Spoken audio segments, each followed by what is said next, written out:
הזה באמת אני רוצה לפנות ליעקב לקס, תושב ערד ויושב ראש עמותת רוצים לחיות בלי מכרות, שנמצא באולפן חדר החדשות בירושלים.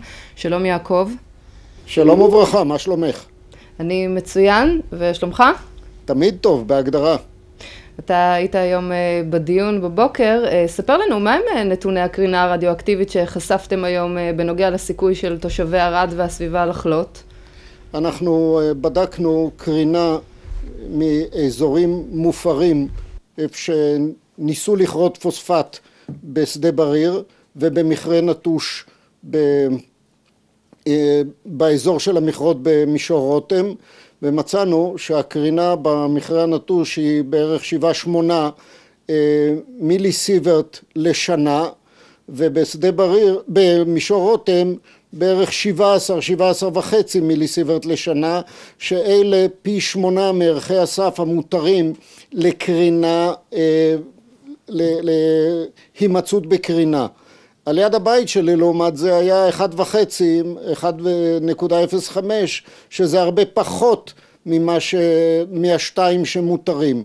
הסיפור של הקרינה הזאת הוא לא כל כך נורא, אבל כשקוראים מזה פוספט,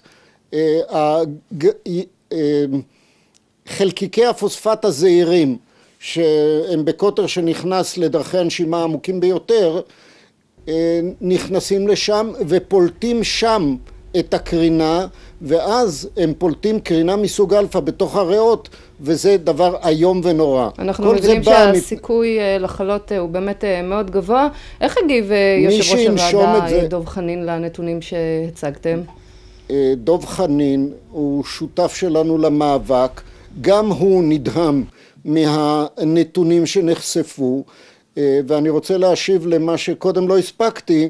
הסיכוי של בן אדם שסופג את החלקיקים האלה בריאות לחלות הוא סיכוי כמעט מוחלט.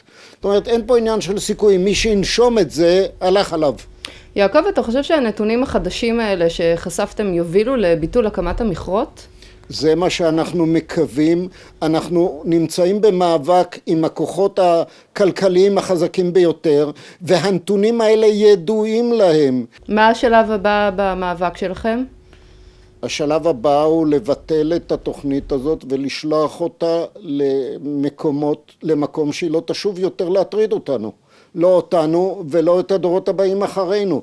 אין מצב של קריאת פוספט בטכנולוגיות הידועות היום באזור שהוא מרובה אוכלוסין. אין דבר כזה. יעקב לקס, יושב ראש עמותת רוצים לחיות בלי מכרות, תודה רבה לך. אנחנו נמשיך לעקוב אחרי המאבק הזה. תודה רבה לך וכל טוב.